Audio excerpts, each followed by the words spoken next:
வணக்கம் நண்பர்களே. அப்பாவின் வேஷ்டி கதையில் கட்டுரையிலிருந்து குழந்தைகள். வாசு சார் வீட்டுக்குத்தான் நாங்கள் போய்க் கொண்டிருந்தோம். நாங்கள் என்றது நானும் பிச்சாண்டியும். வழக்கம் போல பிச்சாண்டிதான் சைக்கிளை மிதித்து கொண்டு வந்தான். நான் கேரியரில் இருந்தேன். சுல் என்று வீசும் பனிக்காற்று முகத்தில் முள்ளாய் தைத்தது. எதிரே வெண்ணாற்றில் குளித்துவிட்டு ஈரப்புடவையுடன் வெடவெடென்று நடுங்கிக் கொண்டு துணி மூட்டைகளைப் போல மாமிகள் லொங்கு லொங்கென்று ஓட்டமாக நடையாக என்று விளங்காத வேகத்தில் வந்து கொண்டிருந்தார்கள். ஈரக்கால்களில் அப்பிய ஆற்று மணலை சொத்தர் சொத்தர் என்று அவ்வப்போது உதறிக்கொண்டார்கள். கொஞ்சம் இளமையாய் தெரிந்தவர்கள் இடுப்பில் குடமும் தோளில் துவைத்து சுருட்டிய புடவையுமாக கருப்பு தார் ரோட்டில் பாத சுவடுகள் பதிய எதிர் வந்தார்கள். சூரியனின் மஞ்சள் கிரணங்கள் தார் ரோட்டை கவிந்து கொண்டபோது நாங்கள் வாசசர் வீட்டு கதவை தட்டினோம். வீடு பழங்காலத்து ஓட்டு வீடு. பழங்காலத்தை நினைத்து பெருமூச்சு விட்டு கொண்டு படுத்திருக்கும் திண்ணை கிளம் மாதிரி.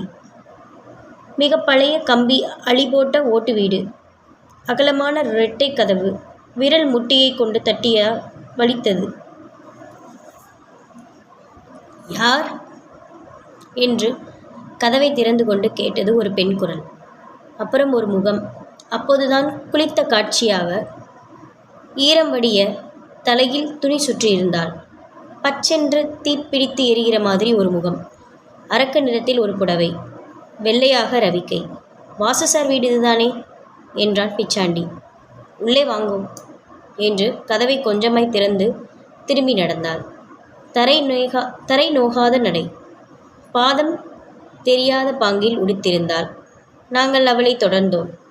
4 கை தாழ்வாரம். இடப்புறம் தூணில் முதுகை சாய்த்து கொண்டு வாசு சார் உட்கார்ந்திருந்தார்.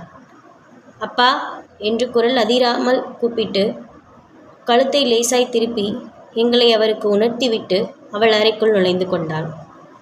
நாங்கள் அவருக்கு வணக்கம் சொன்னோம். வாங்க, இப்போத்தான் வராப்பிலையா? இன்னும் கொஞ்சம் காலமாயே உங்கள் 2 பேரையும் எதிர்பார்த்தேன். சுவர் கடிகாரம் 7:10 நாங்கள் 6 மணிக்கு அவர் வீட்டில் இருப்பதாய் உறுதி சொன்னவர்கள்.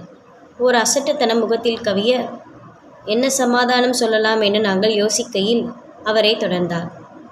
இன்னைக்கு பரவாயில்லை, நாளையிலிருந்து 6 மணிக்கே வந்துடட்டும் என்றவர் திரும்பி அறையை பார்த்து, அம்மா ஜானகி, அந்த வீணையை இப்படி கொண்டு வரட்டும் என்றார்.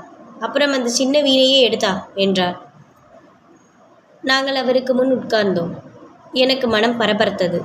ஒரு வீணையை தடவி நாதத்தை எழுப்பி அதில் லயிக்க வேண்டும் என்கிற என் நீண்ட நாள் அவா நிறைவேறுகிற தருணம் அல்லவா அது. ஜானகி சுவாமி படங்களுக்கு முன் போட்டிருந்த அகலப் பலகையின் மேல் துணி போர்த்தி மூடியிருந்த 2 வீணைகளில் அளவில் சிறுசாய் இருந்த ஒன்றை ஒரு பிறந்த குழந்தையை தூக்கி வருவது போல தூக்கி வந்து எங்கள் முன் வைத்தாள். மனிதர்கள் வாசனையால் ஆனவர்கள் போலும். ஒவ்வொருவரிடமும் ஒரு வாசனை தங்கி அவ்வாசனையே அவர்களாய் ஆகிவிடுகிறார்கள். ஜானகி குனிந்து வீணையை ஓசைப்படாமல் வைக்கையில் அவளிடமிருந்து மஞ்சள் பொடி வாசனை கமழ்ந்தது. வாசு வீணையை தன் மார்பில் அணைத்து 1 நிமிஷம் கண்ணை மூடிக்கொண்டிருந்தார். அவர் உதடுகள் அசைந்தன. அப்புறம் மீட்டினார்.